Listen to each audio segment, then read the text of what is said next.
할렐루야. 오늘도 주의 말씀과 은혜를 사모함으로 이전을 찾으신 여러분들을 주의 이름으로 환영하고 축복합니다. 우리 앞뒤 분들 바라보시면서 오늘도 허락하신 하나님의 말씀이 선명한 주의 음성으로 들려지길 원합니다. 이렇게 인사하겠습니다.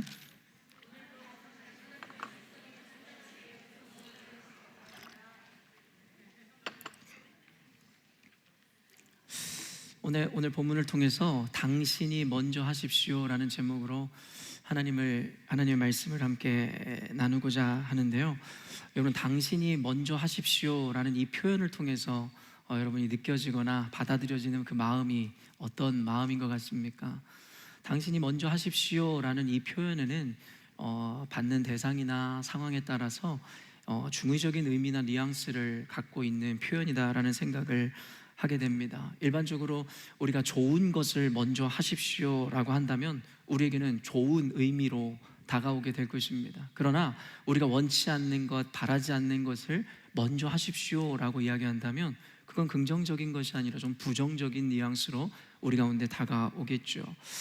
우리가 보통 볼 때 어른을 존경하고 존중하는 마음으로 식사를 할 때 어른 먼저 드십시오 이런 이야기를 하지 않습니까? 그리고 여자들이나 우리 약자들을 위해서 lady first 이러면서 여성 먼저 하십시오. 우리가 엘리베이터를 타거나 어디에 들어갈 때에 그러한 미덕을 보이고는 하죠. 그런데 아까도 이야기했지만 이와 반대로 예를 들어 전 어렸을 때 공부를 못해서 선생님한테 매를 많이 맞았는데 매를 맞는 게 너무 무서워서 자기 순서가 다가올 때마다 친구한테 네가 먼저 맞아 라고 이야기한다면 그건 결코 좋은 뉘앙스로 들려지지 않겠죠.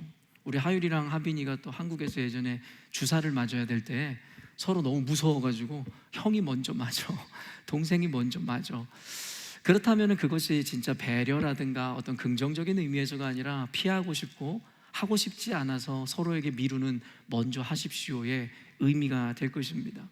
오늘 제목만 보아서는 여러분들이 어떠한 뉘앙스로 또 어떤 의미를 가지고 우리에게 이와 같은 이 표현을 하는지 아마 여러분 잘 모르실 텐데요. 설교를 들어가면서 오늘 하나님께서 먼저 하십시오, 당신이 먼저 하십시오라는 이 표현을 통해서 우리 가운데 허락하시고자 하는 그 메시지와 의미가 무엇인지를 함께 살펴보았으면 좋겠습니다.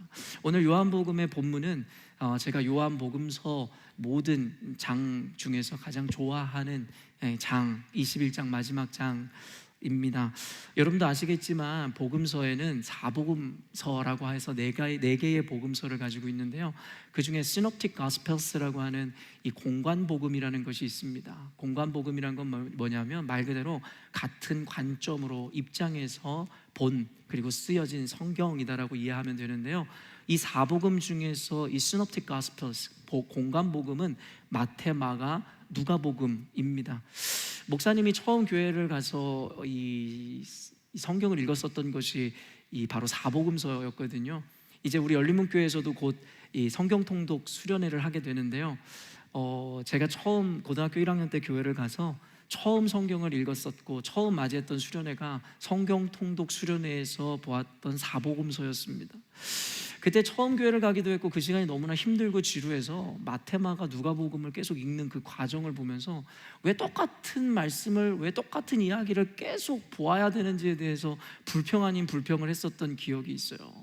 물론 지금 신앙이 성장하고 보니 마태마가 누가복음에서 하고자 하는 메시지들과 이야기들의 구분점이 분명히 제 안에 세워져 있지만 그때 당시에는 같은 내용을 계속 반복해서 보는 듯한 생각을 하기에 이르렀죠.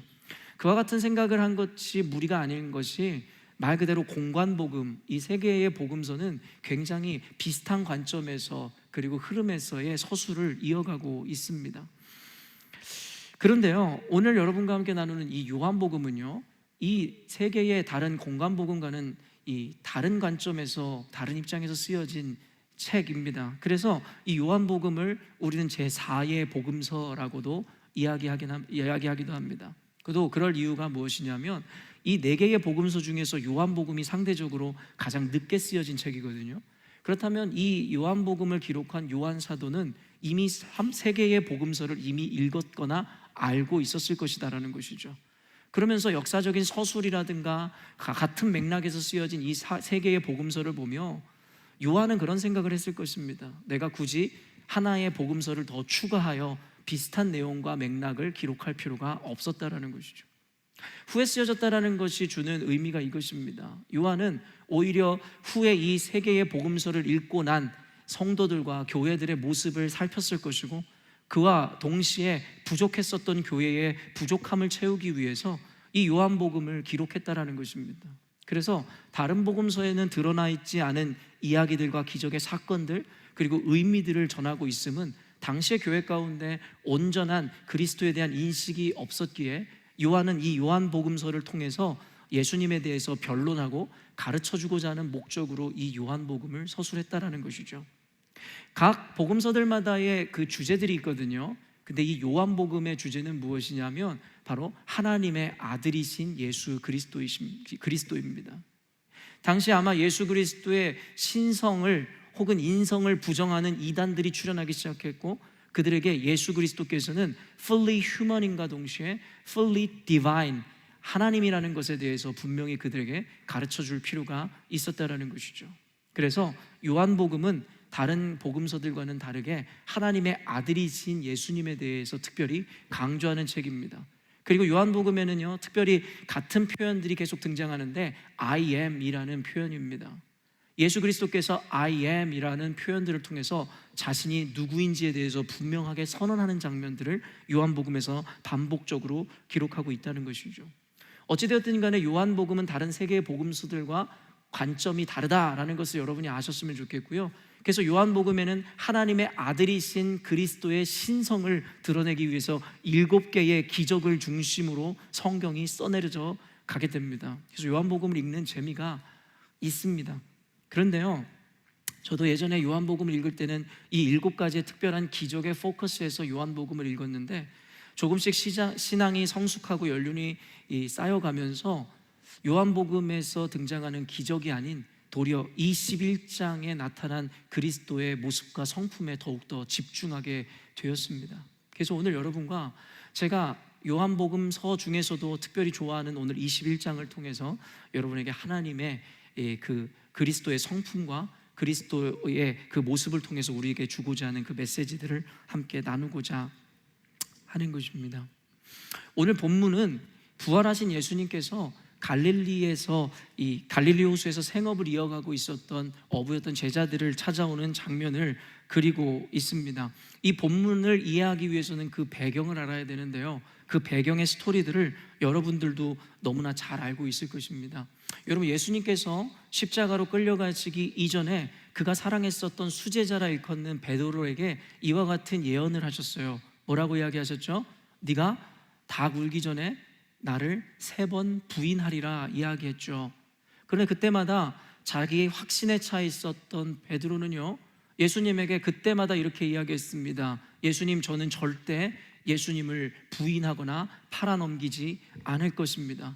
그런데 그의 이야기를 듣고 만족해 하시는 것이 아니라 예수님께서 3번 반복하시며 아니다, 네가 분명히 나를 떠나고 나를 부인할 것이다 라고 이야기했습니다. 그러나 베드로는 예수님의 말씀임에도 불구하고 그것에 굴하지 않고 끝까지 다른 제자들은 몰라도 나는 예수님을 결코 부인하지 않을 것입니다 라고 이야기했고, 여러분 알고 계시잖아요.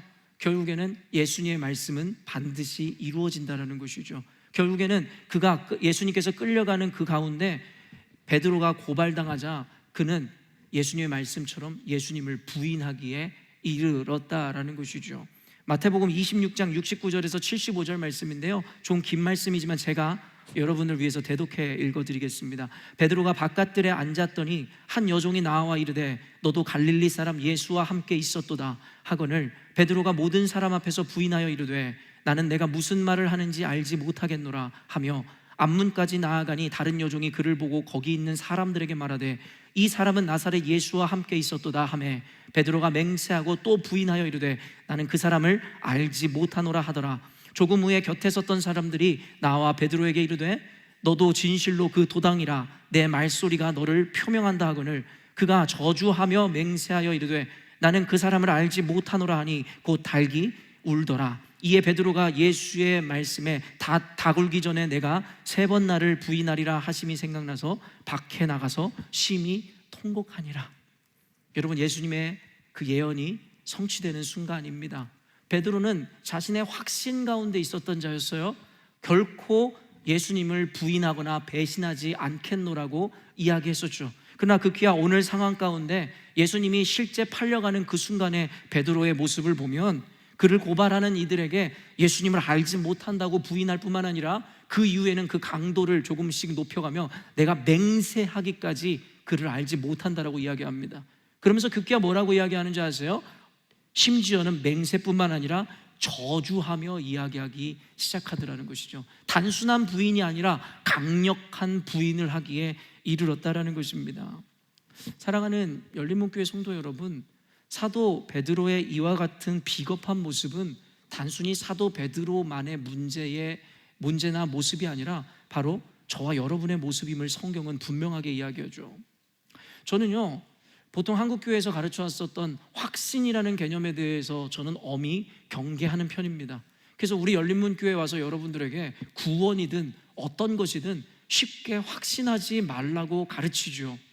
여러분, 그때 당시에 베드로는 과연 믿음이 없기 때문에 이와 같은 이 자신 있는 그 확신의 발언을 예수님께 했었던 것일까요?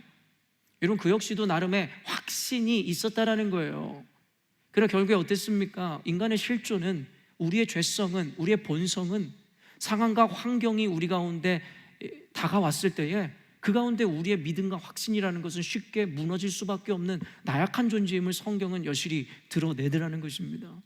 사랑하는 열린문교회 성도 여러분, 너무 자기의 신앙을 확신하지 마십시오.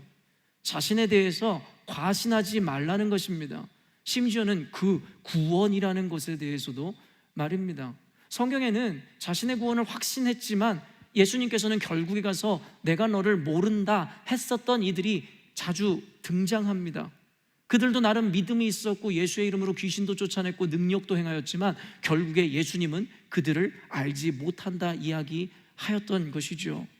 그렇기 때문에 신앙은 늘 겸손해야 됩니다. 요즘에 욥기서를 보면서 여러분 무엇을 깨닫습니까? 욥처럼 하나님께서도 인정할 만큼의 당대의 최고의 의인이었으나, 그리고 또한 그의 식솔들과 자녀들, 심지어는 아내까지도 그를 떠나갔지만 알몸으로 왔은즉 하나님께 알몸으로 돌아가는 것으로 인해서도 하나님을 찬송한다라는 위대한 고백을 하죠. 그러나 여러분, 무엇을 우리에게 욥기서가 이야기합니까? 욥의 완전한 신앙에 대해서 이야기할까요? 아니요. 결국에는 각자의 임계점과 수용성이 달랐을 뿐 결국엔 욥도 자신의 한계를 드러내더라는 것이죠. 그렇기 때문에 여기에서 저를 포함하여 누가 자신의 믿음이든 자신의 인성이든 확신할 자가 누구냔 말입니까? 아직까지는 우리가 온전한 인성과 믿음을 보였다면 아직 그것을 뛰어넘는 환경과 상황과 어려움을 겪어보지 못했을 뿐이겠죠. 그렇기 때문에 성경은 우리 가운데 주를 믿는 믿음 가운데 평안은 누리되 늘 겸손함으로 최선의 삶을 살라고 이야기하고 있다라는 것입니다. 가끔가다 교회 안에 지나친 자기 확신과 기만으로 말미암아 교회 안에서 문제를 일으키거나 자신의 신앙 안에서 모순에 빠지는 이들을 너무나 많이 보게 됩니다. 그죠? 자기의 착각으로 말입니다. 자신을 옹호했었던 욥이나 그를 정죄했었던 욥의 세 친구들이나 이런 하나같이 빠져 있었던 오류가 무엇입니까? 바로 자기 확신과 자기 신앙에 대한 확신 때문에 결국엔 하나님의 말씀에 반대길로 나아가게 되더라는 것이죠. 사랑하는 열린문교회 성도 여러분, 우리의 믿음을 과신하지 마십시다. 자신의 성품을, 자신의 인격을 과신하지 마십시오. 우리는 죄인입니다. 그렇기 때문에 날마다 주의 말씀 앞에 겸손함으로 무릎으로 나아가야 하는 존재라는 것입니다. 어찌되었든지 간에 베드로는 그리스도의 예언대로 예수를 부인했습니다. 근데 여러분, 베드로의 기질, 그의 템퍼를 성경에서는 그대로 드러내고 있는데 그의 기질이 어떤 거였죠? 다혈질적이었어요. 그렇죠? 다혈질적이고 상남자적이었었죠. 여러분, 예수님께서 바다 위에서 걸어온다 하셨을 때에 그는 묻고 따지지도 않고 물 위로 뛰어내렸었던 그 장면을 기억하시죠? 그리고 로마의 군병들이 예수님을 잡으러 왔을 때에 여러분, 제일 먼저 나섰던 자가 바로 베드로였습니다. 그 허리춤에 있는 칼을 빼어들어서 그 군병들 중에 한 명인 말고라는 자의 귀를 잘라버리죠. 그만큼 다혈질적이고 상남자 같았던 것이 베드로였습니다. 그리고 여러분 어때요? 그에게는 상남자적인 기질과 더불어 의리라는 것이 항상 그에게 따라다녔을지도 모르겠죠. 그래서 예수님에게 그와 같이 호언장담을 했었을 것입니다. 여러분, 그런데 어때요? 강한 확신 이후에 그 확신이 무너졌을 때 찾아오는 그 실망감과 모멸감과 그 좌절감은 확신 없는 자들보다 확신에 가득 찬 자들일수록 더 크게 찾아온다는 거 여러분 알고 계십니까? 베드로는 그와 같은 상남자였고 그와 같은 기질을 가지고 있었던 자였기에 예수님을 부인했다는 사실 때문에 그 안에는 극심한 고통과 그리고 자신에 대한 실망감, 좌절감, 정죄감 그리고 후회가 몰려왔을 것이 분명하더라는 것이죠. 그래서 오늘 갈릴리를 찾았던 예수님은 다른 제자들과 더불어 베드로에게 깊은 위로를 하시는데 그 가운데서도 특별히 베드로를 지목하여 그에게 더욱더 특별한 위로를 건네셨다라는 것을 우리는 많은 설교자들을 통해 설교로 들어왔었다라는 것이죠. 어쩌면 오늘 메시지는 오늘간의 스스로의 자기도 이해할 수 없는 절망감과 좌절감, 실망감 가운데 있을 이들에게 하신 하나님의 말씀일지도 모르겠습니다. 소위 스스로는 신앙인이라 생각하고 신앙 좋다라고 생각해 왔는데 말로 표현할 수 없는 실망감과 좌절감과 낙심이 있는 자들에게 하시는 말씀일지도 모르겠습니다. 1절 말씀 함께 읽어보도록 하겠습니다. 그 후에 예수께서 디베라 호수에서 또 제자들에게 자기를 나타내셨으니 나타내신 일은 이러하니라. 언젠가도 이 본문에 대해서 여러분들에게 설교해 드렸기 때문에 이 부분에 대해서 여러분들에게 성경적 해설을 해드렸지만 그럼에도 불구하고 듣지 못하신 분들이 많기에 오늘도 한 번 더 그 배경 설명을 여러분들에게 해드리도록 하겠습니다. 오늘의 내러티브를 이어가기 위해서 그 배경과 상황을 우리가 이해하는 것이 너무나도 중요합니다. 오늘 지금 예수님과 제자들이 만났던 그곳의 배경, 그 장소를 이야기하고 있는데 어디라고 이야기합니까? 바로 디베랴 호수라고 이야기하고 있습니다. 여러분, 디베랴 호수는 여러분들에게 조금 생소하게 들릴 수 있는데요, 아마 이렇게 이야기하면 모두가 아실 거예요. 바로 갈릴리 호수 혹은 갈릴리 바다라고도 이야기하죠. 사실은 엄밀히 이야기하면 이것은 호수입니다. 그런데 그 호수의 크기가 워낙 크다 보니까 사람들은 그것을 바다라고 착각하기도 할 정도의 크기였기에 어떤 이들은 갈릴리 호수라고도 하고 갈릴리 바다라고도 이야기합니다. 결국에는 갈릴리 바다나 호수나 모두 동일한 명칭입니다. 그러나 여러분도 생소하시겠지만 이 디베랴 호수란 말은 우리가 익히 들어오던 이 표현은 아니라는 것이죠. 그도 그럴 것이 사복음서 중에 나머지 3개의 공간복음에서는요, 이 호수에 대해서 갈릴리 호수 혹은 갈릴리 바다라고 표기하고 있기 때문입니다. 오직 요한복음에서 일부 부분에만 이 디베랴 호수라는 이 명칭을 사용하게 되는데요, 이런 보통 유대인의 관점에서는요, 이 호수를 혹은 바다를 갈릴리라고 부릅니다. 그게 가장 상식적이겠죠. 전통적인 지명이기 때문입니다. 그러나 요한복음에서는 결국에는 유대인들이 전통적으로 사용해오던 갈릴리라는 지명을 그리고 갈릴리라는 명칭을 사용하지 않고 디베랴라고 굳이 요한이 사용한 이유가 무엇이었을까요? 거기다가 이 배경을 알면 우리가 더 쉽게 이해가 될 수 있을 것 같은데요, 사실 유대인들은 이 디베랴라는 명칭을 사용하는 것을 선호하지 않았어요. 그도 그럴 것이 그때 당시에 여러분, 이 디베랴라는 것은 티베리우스 황제의 이름을 따서 지어진 지명 혹은 명칭이었습니다.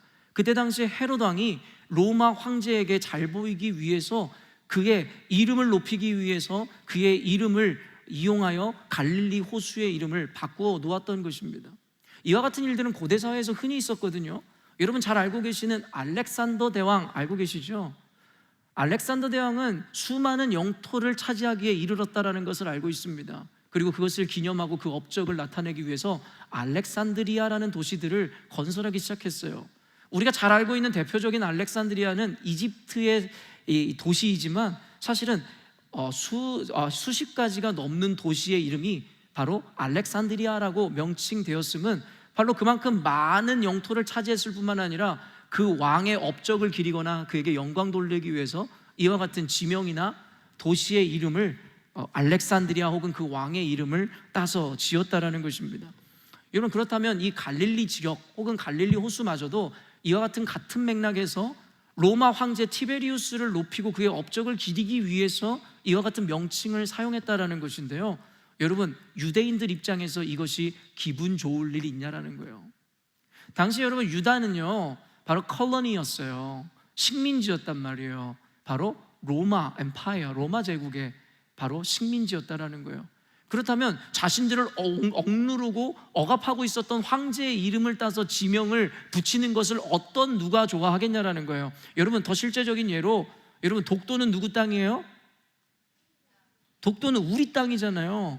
그런데 여러분, 너무나 당연한 이 사실을 일본 사람들은 자기 땅이라고 우긴단 말이에요.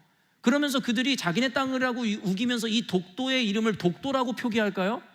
당연히 아니겠죠. 다케시마라고 이야기한단 말이에요.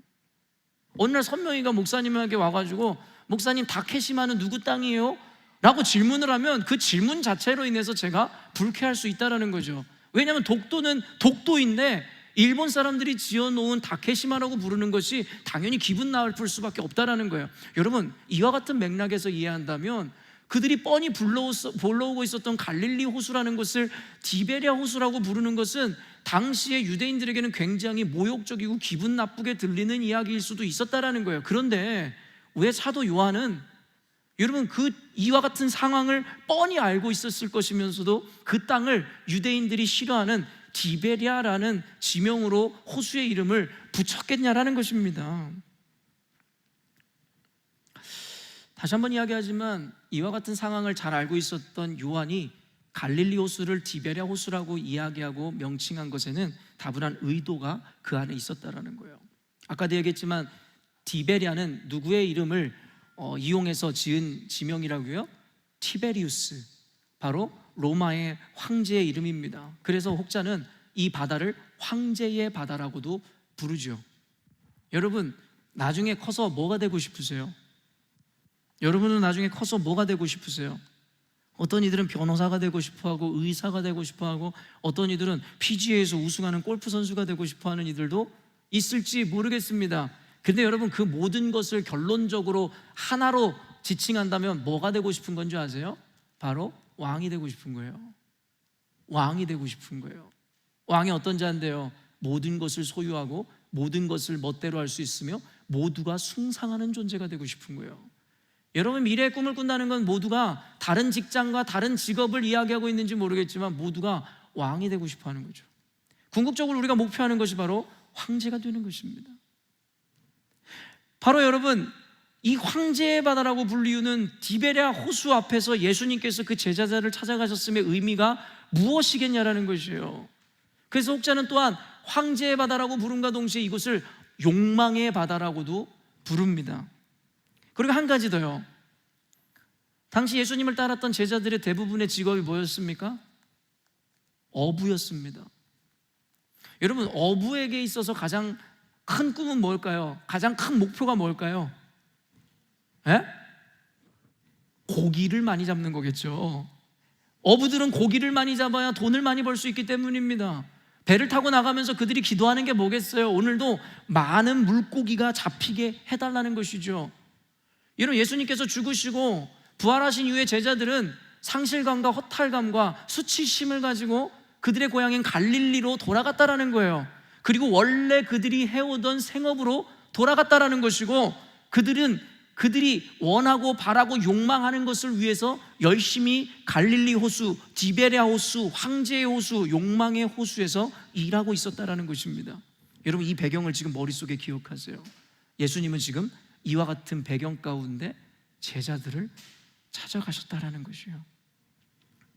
이와 같은 배경 가운데 주님께서 특별히 베드로에게 콕 집어서 이야기하시고 물으셨어요. 그것도 몇 번이요? 3times, 3번이나 말입니다. 요한복음 21장 15절 말씀인데요, 함께 읽도록 하겠습니다. 그들이 조반 먹은 후에 예수께서 시몬 베드로에게 이르시되, 요한의 아들 시몬아, 내가 사람들보다 나를 더 사랑하느냐 하시니 이르되, 주님, 그러하나이다. 내가 주님을 사랑하는 줄 주님께서 아시나이다. 이르시되, 내 어린 양을 먹이라 하시고. 여러분, 주님께서 이렇게 물으신 거예요. 그것도 3번이나 그렇게 질문하셨다라는 것이죠. 그 중에서 첫 번째 질문이 이것이었어요. Do you love me? 라는 질문이었어요. 근데 첫 번째 질문은 다른 질문들과 특이한 것이 하나 더 붙는데 뭔지 아세요? Do you truly love me more than these? 라는 거예요. More than these.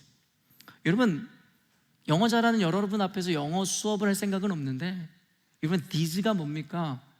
여러분, 지시대명사인 this의 복수형이 these입니다. 지시대명사인 이 this는 무엇을 가리키거나 무엇을 의미하는 거예요? 사람을 이야기하기도 하고, 그렇죠? 또 한 가지 뭐예요? 사물을 이야기하거나 지칭하기도 하는 것이, 오늘 친구들 예배드리는 태도 목사님 보고 있어요. 사람을 지칭할 수도 있고 사물을 지칭할 수도 있다는 거 여러분 알고 계시잖아요. 근데 오늘 번역은 뭐라고 되어 있어요? Do you truly love me more than these에서 more than these를 뭐라고 해석해 놓고 있죠? 번역해 놓고 있죠? 이 사람들보다 라고 이야기하고 있어요. 그 해석은 옳죠. 이 this라는 지시대명사는 사람을 지칭할 수도 있기 때문이죠. 그러나 이 해석이 틀리다고 할 수는 없겠지만, 저는 문맥상 이 this라는 지시대명사는, 이 these라는 지시대명사는 사람을 지칭하는 것이 아니라 이것들이라고 지칭하는 것, 번역해 놓는 것이 더 옳다라고 봅니다. 그렇기 때문에 Do you truly love me more than these라는 것은 이 사람들보다 진실로 나를 더 사랑하느냐라고 베드로에게 묻는 것이 아니라 이것들보다 나를 더 사랑하느냐라고 묻는 예수님의 질문으로 이해하는 것이 더 맞습니다. 왜요? 바로 오늘의 컨텍스트를 여러분에게 가르쳐 준 것을 기준으로 말입니다. 황제의 바다 앞에서. 그리고 지금 이 배경 앞에는 뭐가 있어요? 예수님께서 아무것도 잡지 못했던 제자들에게 그물을 내리라는 거예요. 그리고 그물을 내렸더니 몇 마리의 고기가 잡혔어요? 모나미 볼펜에 쓰여져 있는 153마리의 물고기가 잡혔다라는 거예요. 여러분, 153마리의 물고기면 대단한 양이죠. 여러분, 황제의 바다, 욕망의 바다 앞에서 그들의 삶의 욕망을 채워줄 수 있는 그곳에서 어부들이 고기를 끌어올렸는데, 그들이 목표하고 바라는 그 욕망이 채워지는 이 순간 예수님께서 제자들에게 묻고 계시고 베드로에게 묻는 거예요. Do you truly love me more than these? 이 욕망보다, 이 물질보다, 이것들보다 너가 나를 더 사랑하냐라고 묻고 있다라는 거예요. 사랑하는 열린문교회 성도 여러분, 오늘 요한복음 21장이 위대한 이유는 그 상실감과 낙심감에 빠져 있었던 베드로를 위로하시고 치유하시는 그 주님과 더불어 그에게 사명을 맡기시고 그를 보내시는 장면이 기록되어 있기 때문입니다. 그런데요, 여러분, 누가 예수를 믿어 구원을 얻으며 누가 예수를 믿어 그 사명자가 되느냐, 누가 예수를 믿어 그 마음의 평강을 누리느냐, 그것에 대한 답을 내려주고 있기도 하다라는 것입니다. 어떤 자들이 평안을 누리고 어떤 자들이 구원을 이루며 어떤 자들이 사명을 감당하냐고요? 바로 어떤 것보다 그리스도 예수를 더 사랑하는 자들을 주님께서 원하신다라는 거예요. 오늘 개역개정 성경이 해석하듯이 이 사람들보다라고 해석하는 것도 옳습니다. 여러분에게 주님이 묻고 계신지도 모르겠어요. 이 사람들보다, 너희들의 페어런츠보다, 너희들의 자녀들보다, 그리고 부부, 너희들의 남편, 아내보다, 네가 사랑하는 그 어떤 존재보다 나를 더 사랑하냐라고 주님께서 묻고 계시더라는 거예요. 여러분, 예수를 믿는데도 왜 우리가 사명 감당을 못하냐고요? 예수를 믿는데도 왜 우리가 늘 불안하고 두렵고 마음에 샬롬이 없냐고요? 이 고백에 대한 온전한 답을 해내지 못하기 때문입니다. Just yes I do를 하라는 것이 아니라 그것에 대해서 정말 내 모든 마음과 혼과 영을 다하여 고백할 수 있는 진실된 고백이 아니라면 우리는 예수 그리스도를 믿음에도 불구하고 우리 안에는 샬롬이 없을 것입니다. 여러분 스스로에게 물어보세요. 여러분에게 가장 가치로운 것이 무엇입니까? 지금 주님께서 이렇게 묻는 거예요. 너희들 정말 그 가치보다 나를 더 사랑하니? 라고 말합니다.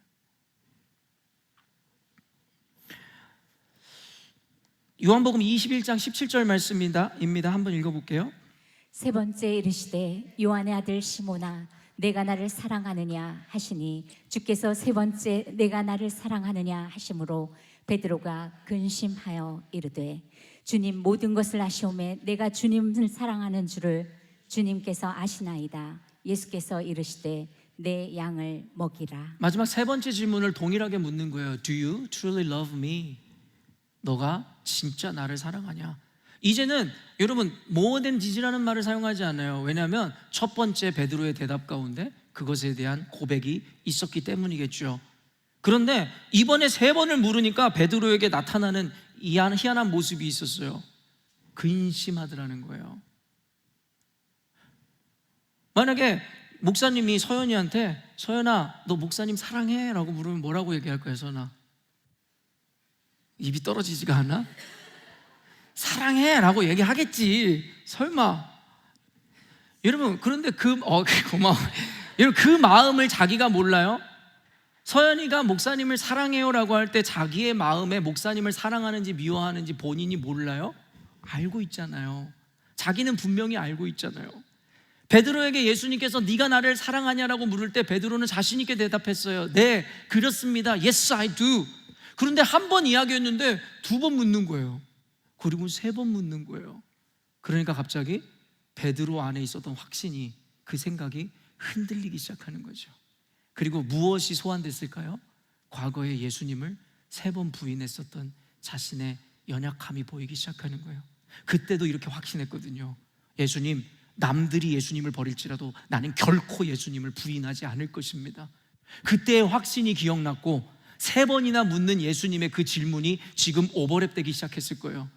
나를 사랑하냐라고 묻는 예수님의 질문에 왜 예수님 제가 당연히 주님을 사랑하지요 라고 이야기했지만 조금씩 세 번의 질문이 이어지자 자기가 근심하고 두려워하기 시작하는 거예요. 왜요?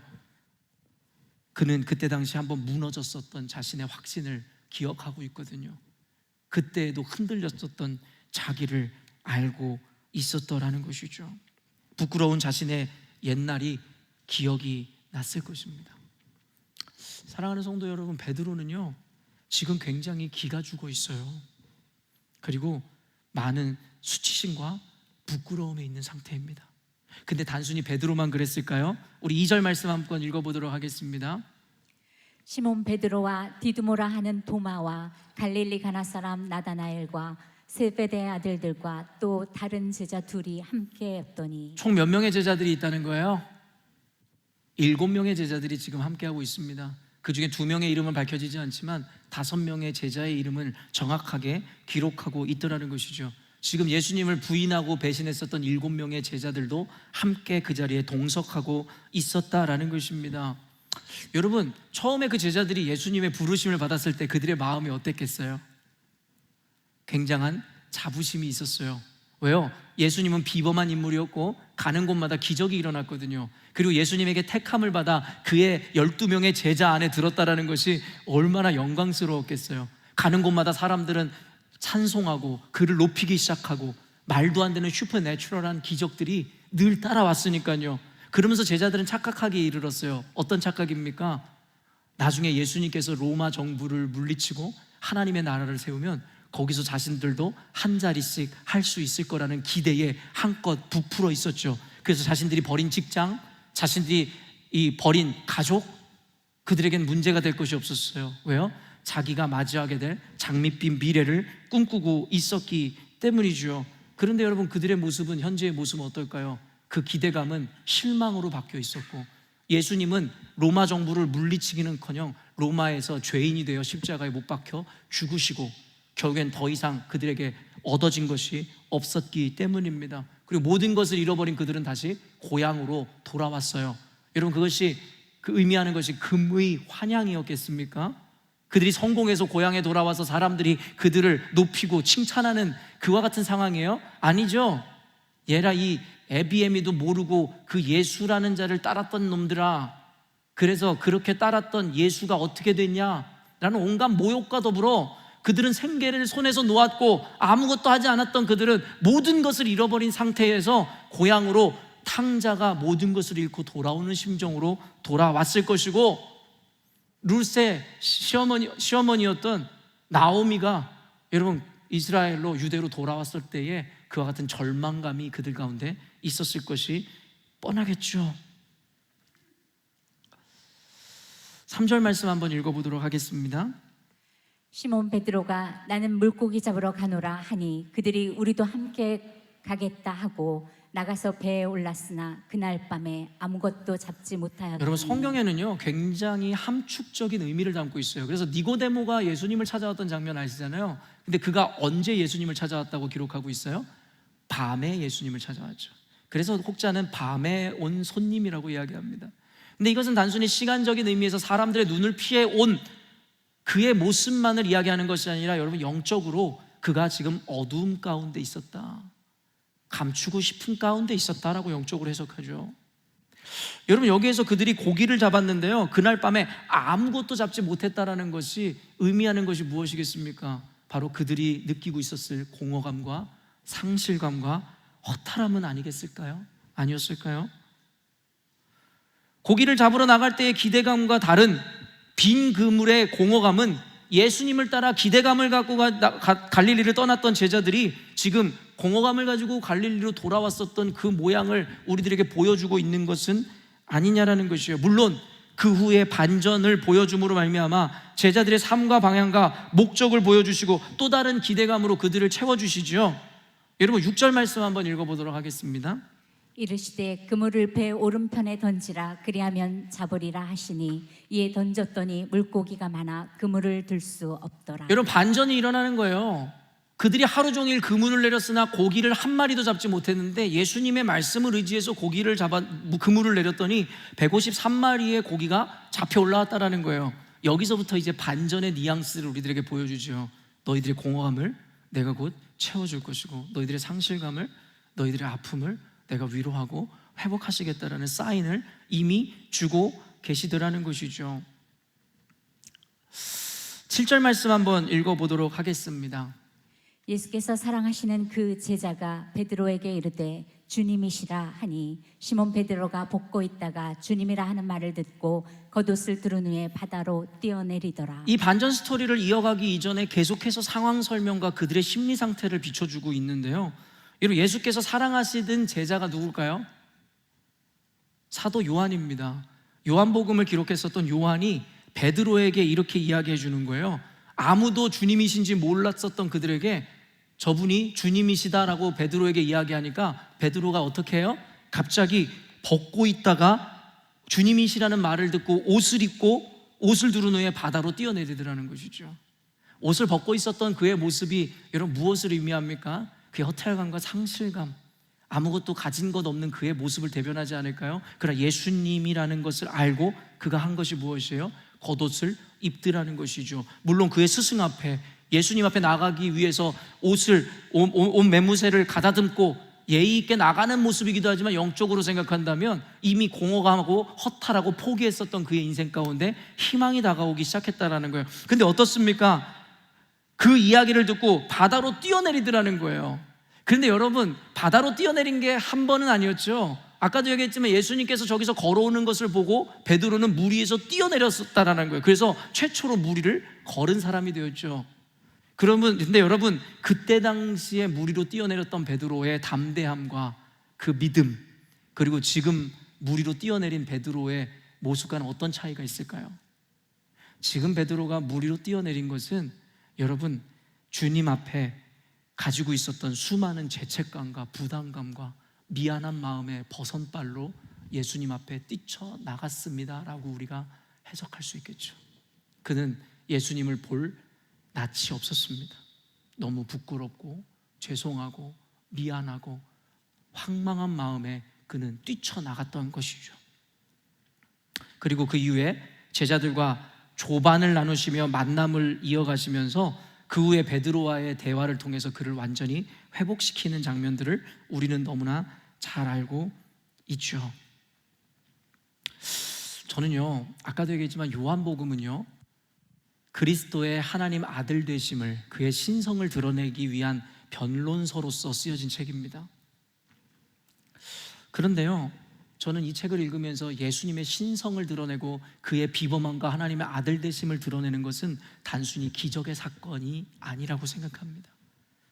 아까도 이야기했지만 신앙의 초기에는 그 기적에 몰두하였지만 신앙의 연륜이 쌓일수록 그 기적은 하나님의 아들뿐만 아니라 다른 이들도 행할 수 있는 것임을 깨닫게 되었어요. 세상의 이단자들도 무당들도 꼭 그렇진 않겠으나 그와 비슷한 모양의 기적을 행할 수 있죠. 그런데 저는 요한복음에서 예수 그리스도께서 하나님의 아들이심이라는 것에 대한 분명한 증거와 증명을 이 21장에서 남기고 있다고 저는 확신합니다. 오늘 본문에서 여러분과 함께 나누고자 하는 포인트는 무엇이냐면 예수님께서 제자들을 찾아갔다라는 거예요.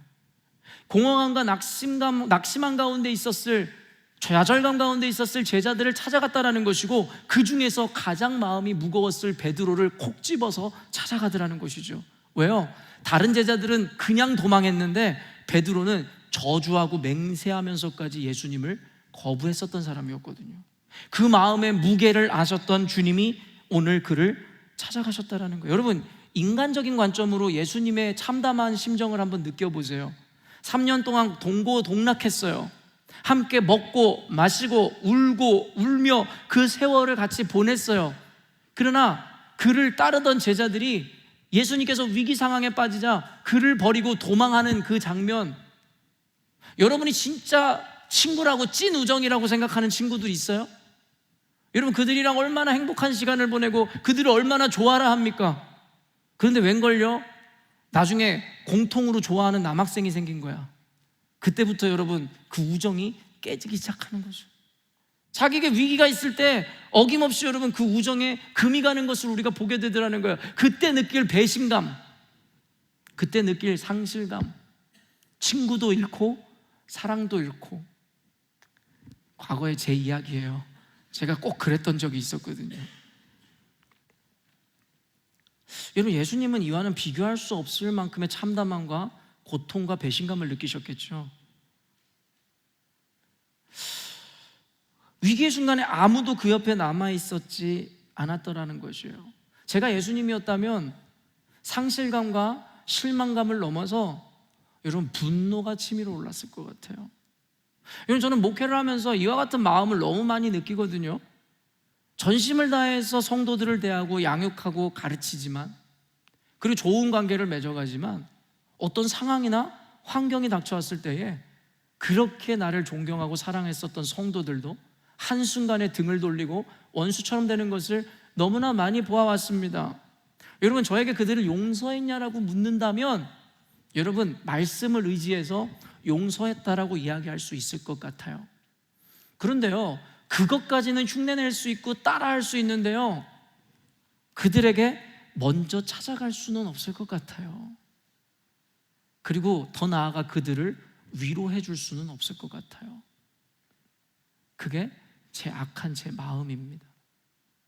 근데 예수님은요, 저랑은 비교할 수 없을 정도의 배신감과 아픔을 느끼고 있었음에도 그들을 먼저 찾아가셨다는 거예요. 여러분, 제가 예수님이었다면 한 번 나를 배신한 자들 절대 찾아가지 않았을 거예요. 저는 인생 지론이 있거든요. 한 번 배신하거나 한 번 신뢰를 무너뜨린 사람은 저는 절대 신뢰하지 않아요. 두 번 다시 그를 믿지 않아요. 그게 제 지론이거든요, 인간관계에 있어서. 근데 예수님은요, 나의 지론과 나의 상식을 깨뜨려 버리시는 거죠. 그래서 그가 하나님의 아들인 겁니다. 우리의 상식을 뛰어넘는 분이시기 때문입니다. 내가 예수님이었다면 자기를 배신해서 내 가슴에 못을 박은 제자들을 절대 찾아가지 않고 새로운 제자들을 양성해서 보냈을 거예요. 근데 예수님은 그것을 선택하지 않으시고 자기를 배신했었던 제자들을 찾아가셨어요. 많은 죄책감과 상실감에 있었을 제자들을 말입니다.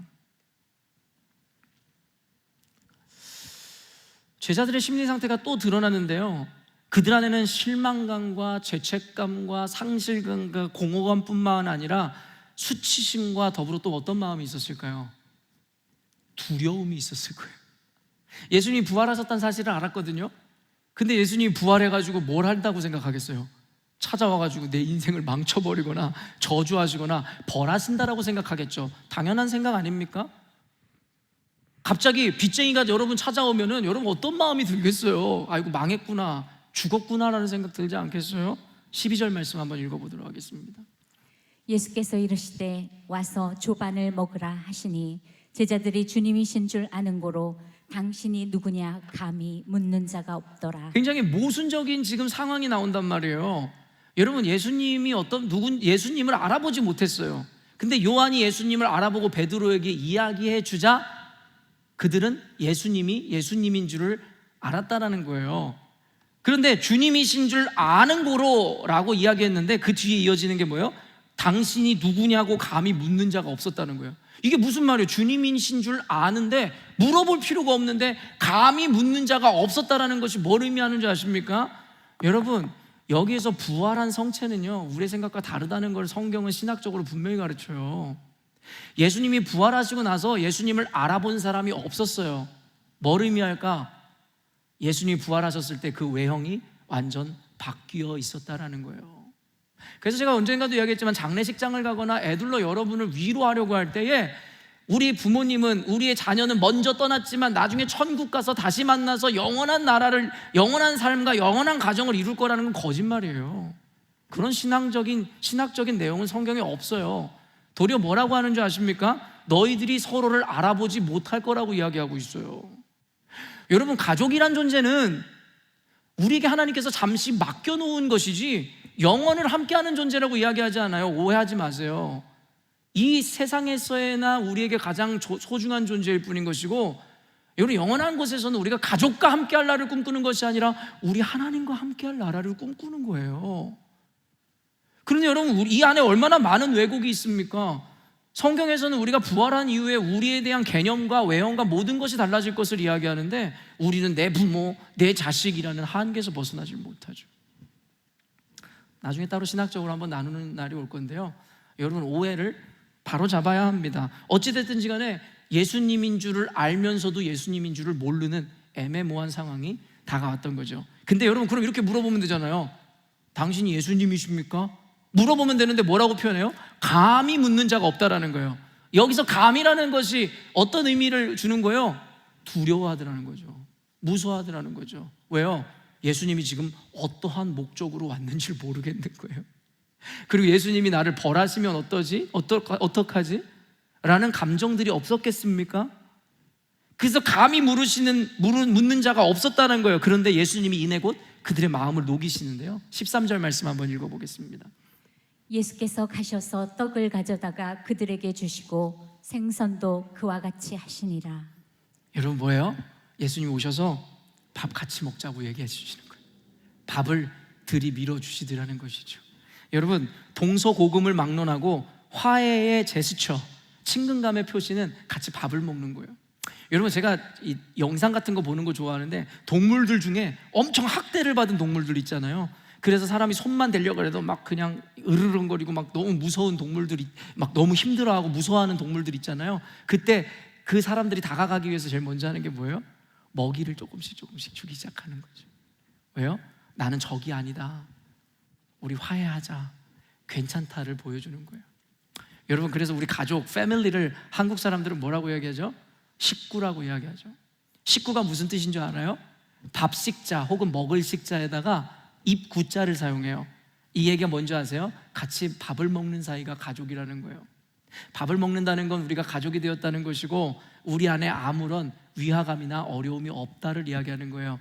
예수님이 지금 공허감과 상실감과 죄책감과 두려움과 주저함과 다양한 감정이 있을 그들에게 한 방으로 해결해 주시는 것이 뭐냐면 같이 밥이나 먹자.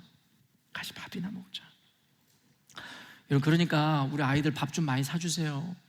하다못해 자판기에서 뭐라도 뽑아주세요. 왜 인사 안 하라고 얘기하지 마시고 여러분이 먼저 가서 자판기에서 뽑아주시면 아이들이 여러분을 대하는 모양이 달라져요. 그리고 목사를 두려워하거나 너무 어려워하지 마시고 밥을 사주세요. 초대를 좀 하세요. 난 우리 성도들을 보면서 저는 그렇게 가르쳐 왔거든요. 목사를 특별하게 대우하지도 말고 생각하지도 말라. 근데 말을 너무 잘 들어. 그래서 이제는 서운하기에 이르려고 그러더라고요. 그래서 여러분, 뭐 저한테 뭐 대단하게 해주라는 건 아닌데 목사가 불편하거나 어렵거나 마음에 앙금이 있는 분들은 그냥 목사님 밥이나 함께 합시다 좀 그러세요. 또 밥 먹는 데서 앞에서 체하게 막 이상한 얘기 하지 마시고 그냥 밥이나 함께 먹자고요. 여러분, 저는 여기서 이제 말씀의 결론을 다 달아가는 거예요. 여기서 그리스도 예수의 위대함을 보는 거예요. 예수님의 위대함, 저와 여러분은 다른 예수님의 위대함. 요한일서 4장 19절이에요. 함께 읽겠습니다. 우리가 사랑함은 그가 먼저 우리를 사랑하였습니다. 여러분, 그가 먼저 우리를 사랑했다는 거예요. 여러분, 지금 교회 나오고 예수님을 믿고 계시는데 여러분이 먼저 예수님을 사랑했다고 생각하세요? 아니잖아요. 예수님이 먼저 우리를 사랑하였기에 우리도 그를 사랑하는 것뿐이에요. 여러분, 이 먼저의 용기가, 이 먼저의 가치가 얼마나 위대한지 여러분 아십니까? 여러분, 우리는요, 먼저 다가간다 혹은 먼저 인사한다라는 표현에서 상하의 관계 혹은 갑을 관계를 떠올려요. 그러니까 우리는 본능적으로 먼저 하는 걸 싫어해요. 먼저 가서 고개를 숙인다, 먼저 가서 인사하고 친근감을 표시한다, 이것을 자신이 뭔가 수치스럽고 내지는 자기가 졌다라는 생각을 하는 것 같아요.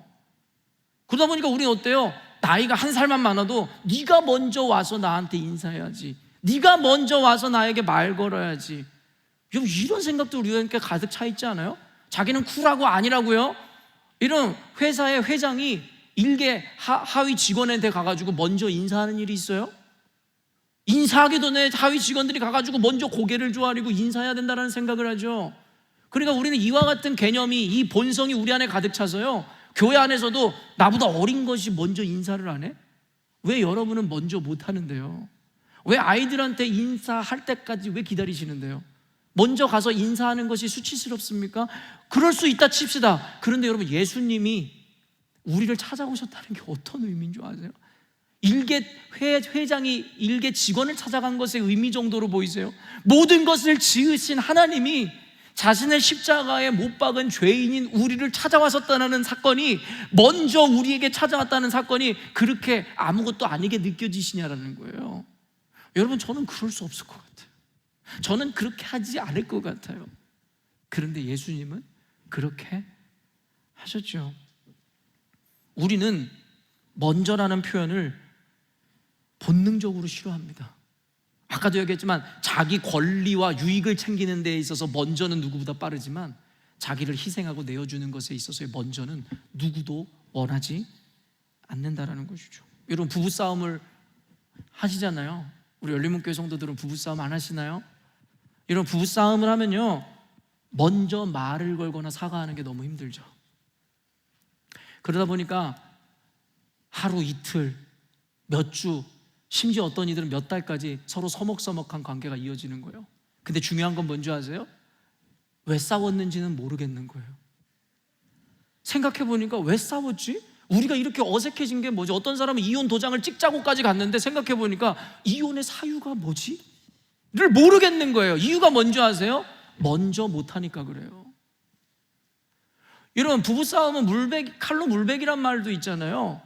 어찌 보면 너무 쉬울 수 있는 것인데 가가지고 먼저 말을 걸고 화해의 제스처를 내고 먼저 사과했으면 될 뿐인데, 여러분 어때요? 그 못난 자존심이, 내가 저 여자한테, 저 남자한테 질 수 없다라는 그 악한 마음이 결국엔 관계를 무너뜨리기까지 이르게 되더라는 것이죠. 단순히 부부싸움에서만큼입니까?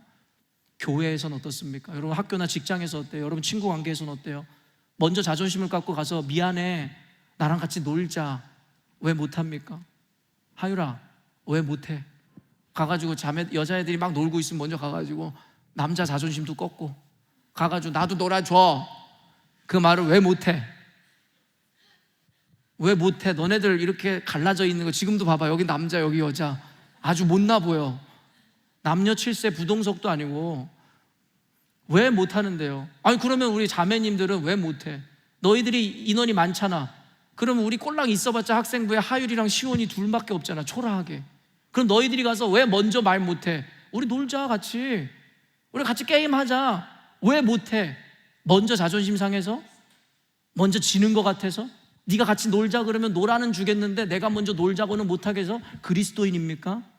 여러분, 예수 믿는 사람들이에요? 너희들은 그리스도인이야? 예수 믿는 사람들이야? 예수를 믿는다는 건 그냥 예수님을 믿어 구원에 이릅니다라는 고백을 하는 게 예수를 믿고 구원을 얻는 게 아니야. 야고보서에서 뭐라고 이야기하는지 아세요? 그 믿음이 진짜라면 행동으로 옮기라는 것이고, 그 행동이 뭔지 아세요? 예수님처럼 like Jesus. 예수님이 어떻게 하셨는데요? 먼저 죄인을, 먼저 자기를 배신한 자를 찾아왔어요. 여러분, 할 수 있어요? 그거 못하면서 예수님을 믿는 거요? 구원을 얻었다 확신하는 거예요. 친구들까지도. 그렇다고 친구들이 여러분 배신했어요? 여러분을 십자가에 못 박았어요? 성별이 다르다는 게 여러분들에게 그렇게 모욕감을 주는 일이에요? 아니잖아요. 그런데도 불구하고 우리는 먼저 찾아가지 못하는 우리가 예수 그리스도를 따라 세상에 죄를 짓고 예수를 부인하는 자들을 먼저 찾아간다고요? 원수를 사랑한다고요? 거짓말이죠.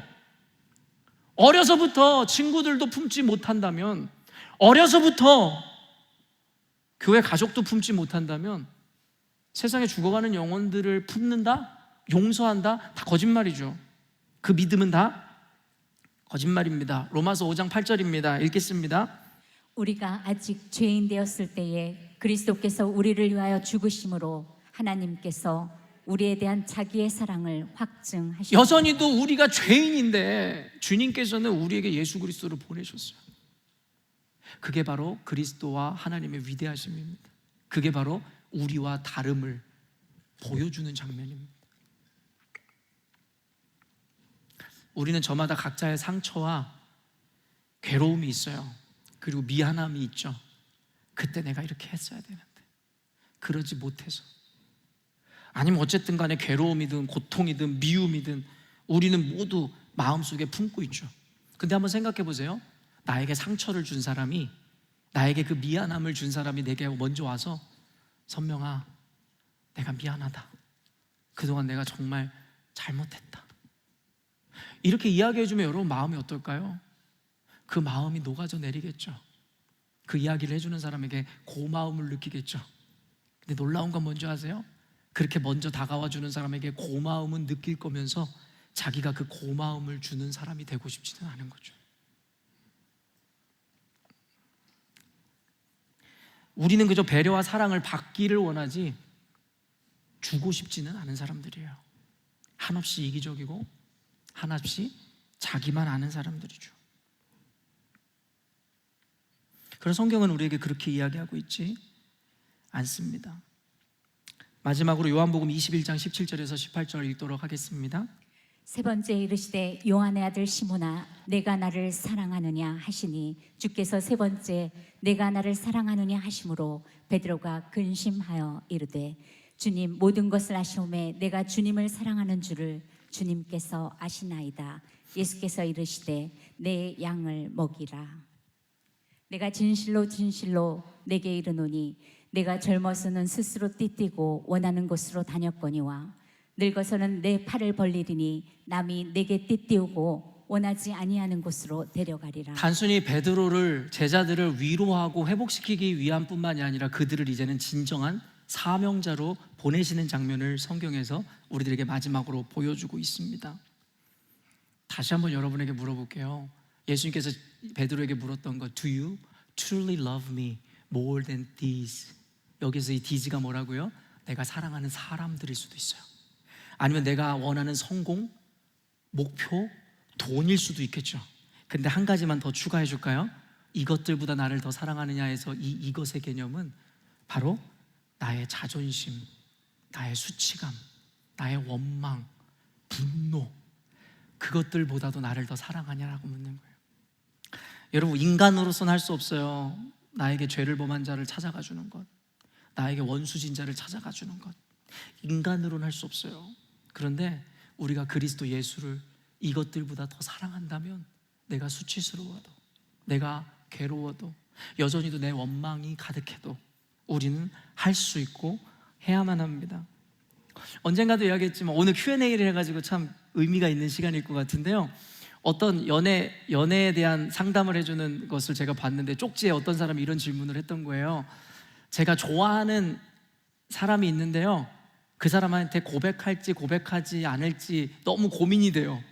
이런 질문을 누가 쪽지에, 우리 교회에서 했다는 게 아니라 TV 프로그램에, 또 뭐 선명히 막 누구야 누군 이러는 것 같아가지고 말하는 건데, 우리 교회가 아니라 TV 프로그램에. 그런데 이 상담자가 이야기해 주는 게 무엇이냐면 이렇게 이야기하더라고요. 여러분도 혹시 고민하고 있으면 이 상담 얘기 잘 들어. 당신이 좋아하는 사람이 있으면 지금 당장 가서 그 사람에게 좋아한다고 고백하십시오. 그러면서 그 사람이 하는 이야기가 뭐냐면, 만약에 당신이 좋아하는 사람이 있는데, 집중하여. 하율이가 좋아하는 사람이 있는 것 같아. 원래 우리 아이들의 심리를 제가 분석해보면 자기가 뭔가 이런 게 찔리면 자꾸 이상한 짓을. 오늘부터 전도사님들은 하율이 행동 반경 잘 보면서 누구 좋아하는지 잘 보세요. 누구를 좋아하는 그 마음이 너무 아름다운 마음이기도 한데 괴로움도 동반되죠. 그렇죠? 이루어지지 않은 사랑이니까요, 아직. 그러니까는 두렵기도 하고 무섭기도 하고 설레기도 하고 괴롭기도 하고 갈등되기도 하고. 그러면 그것으로 인해서 고통당하는 게 누구예요? 나예요, 나. 그런데요, 그 책임과 감정을 저 사람에게 넘겨주는 거예요. 내가 너 좋아해 라고 이야기하면 그때부터 그 사람이 당황을 했든 깜짝 놀랐든 어쨌든 그 부담은 이제 그 사람이 가져가는 거예요. 물론 그 사람이 전제하는 게 있어요. 너에게는 고백할 자유가 있듯이 상대방에게는 거절할 자유도 있다라는 것만 인정한다면. 여러분, 얘기하세요. 왜 못해요? 얘기한 다음에 그 사람의 고민으로 바꾸어 버리세요. 왜 그 근심과 괴로움을 여러분이 가지고 계시냐는 거예요. 그 사람이 고민하겠죠. 내가 얘랑 사귈까 말까, 이 사랑을 받아줄까 말까 고민하겠죠. 대신 고백한 사람은 이제 고민이 사라지는 것입니다. 여러분, 이 얘기를 왜 하냐고요? 여러분, 용서하지 못하고 여러분 마음 가운데 미움이 있는 자들도 마찬가지예요. 여러분, 그 마음을 갖고 있으면 그로 인해 괴로움을 당하는 건 여러분이지 그 상대방이 아니란 말이에요. 여러분이 그 사람에게 찾아가서 용서해주고 위로해주고 여러분이 먼저 다가가주면요, 여러분 그 미안함을, 그 마음을, 그 괴로움을 그 사람에게 넘겨주는 거예요. 그 사람이 그 사과를 안 받아준다고요? 괜찮아요. 왠지 아세요? 나는 해야 하는 일을 했으니까. 하나님이 나에게 원하시는 일을 했으니까. 오늘 먼저 다가가세요. 마지막으로 한 가지 예만 더 드려드리면, 여러분 갑각류라고 아시죠? 갑각류. 몸에 이런 갑옷을 둘렀다고 해서 갑각류라고 하는데, 그게 개나 가재 같은 거 있잖아. 근데 얘네들을 어떤 동물로 분류하냐면 척추 동물로 분류해요. 얘네들은 척추가 없어요. 사람은 척추가 있잖아요. 그래서 흐물흐물한 살덩어리를 여러분 지탱해 주는 거예요. 어떤 심리학자가 얘기하더라고요. 근데 갑각류는요, 척추가 없기 때문에 그 흐물흐물한 속살을 견뎌주기 위해서 겉에 딱딱한 게 있는 거예요. 그런데 여러분, 겉에 함부로 먹을 수도 없고 씹을 수도 없는 그 딱딱한 갑옷을 입고 있는 이 갑각류들도 성장을 해야 되잖아요. 근데 여러분 어떻게 커요? 꽉 뭘로 이렇게 딱딱한 걸로 가득 채워 이렇게 겉을 다 봉쇄하고 있는데, 사람이야 계속 클 수 있잖아요. 겉이 말랑말랑하니까. 근데 여러분, 갑각류는 어떻게 클까요? 키가? 그리고 몸이 허물을 벗잖아요. 허물을. 근데 여러분 아세요? 그 딱딱한 갑각류들은 보통 때는 누구에게 먹힐 위험이나 소지가 별로 없어요. 근데 그 갑옷을 벗고 나왔을 때에 가장 몸 상태가 말랑말랑해서 이 어떻게 보면 먹잇감이 되기 좋은 순간이라고 하더라고요. 근데 여러분 아십니까? 그 말랑말랑하고 유연한 상태가 있어야, 가장 약한 상태가 있어야 성장할 수 있다고. 인간은 이와는 다르죠. 근데 그분이 하는 말이 뭔지 아세요? 우리의 마음이 그렇다는 거예요. 우리의 마음은 여러분 이와 같아서 우리가 성장하기 위해서 한없이 약한 상태가 된다고 하더라고요. 사랑하는 성도 여러분, 예수를 믿다가 아니면 가족들과의 관계 가운데 혹시 상처를 입으셨고 여러분 지금 약한 상태가 되었다면, 그때가 지금 하나님께서 저와 여러분을 성장시키고 있다는 거 잊지 마세요. 그런데요, 가만히 있다고 해서 성장하는 게 아니에요. 성장하기 위해서 우리가 먼저 손을 내밀고 다가갈 때에 하나님께서는 우리의 약했던 마음과 상실됐던 마음을 위로하시고 우리를 강한 사명자로서 우리를 인도해 가십니다. 베드로에게 네가 이전에는 스스로 원하고 띠띠고 원하는 곳을 다녔거니와 이제는 네가 원하는 곳이 아니라 사람들이 이끌려 다닐 거다라고. 예수 믿는 사람은요, 우리의 감정으로, 우리의 상실감이나 자존심 때문에 우리 멋대로 하고 사는 사람들이 아니에요. 우리가 진짜 예수님을 사랑한다면 내 자존심도 내 감정도 내려놓고 하나님 말씀을 따라 상대를 위한 삶을 살게 되는 거죠. 오늘 제목이 뭐였다고요? 당신이 먼저 하십시오예요. 근데 제가 여러분들에게 당신이 먼저 하십시오라고 이야기하면 여러분 어떻게 받아들여지세요? 쥐는 안 하면서 우리한테 먼저 하라는 거잖아. 여러분, 여기에서 의미가 네가 먼저 해라는 의미가 아닌 거 아시죠? 그렇기 때문에 이 시간 앞뒤 옆분들에게 인사할 때 이렇게 이야기하십시다. 내가 먼저 하겠습니다. 이렇게 인사하겠습니다. 여러분, 부모님에게 하지 못한 말을 오늘 하세요. 자녀들에게 못한 말을 오늘 하세요. 가족에게 못한 말, 친구에게 못한 말, 이웃에게 못한 말, 여러분 오늘 먼저 다가가세요. 너무 수치스럽고 너무 자존심 상할지도 모르겠으나 여러분, 그로 인해 자유해지고 그로 인해 더 단단해지는 여러분을 발견하게 될 것입니다. 거룩이 습관이 되면 여러분은 비로소 거룩한 삶을 살 수 있게 되는 것입니다. 여러분 마음 한켠에 분명히 담아두고 있는 마음이 있어요. 부모는 자녀에게 원망하는 마음 없을까요? 있어요. 근데 감히 부모니까 하지 못하는 말 오늘 하세요. 마음 한켠에 접어뒀던 말 하세요. 여러분도 부모님한테 하세요. 부모님 상처받을까봐, 부모님 서운할까봐. 아니요, 그러지 않으면 부모님이 더 상처받게 되어 있어요. 오늘 먼저 찾아가셔서 용기를 내세요. 엄마, 내가 그동안 이것 때문에 너무 서운했어.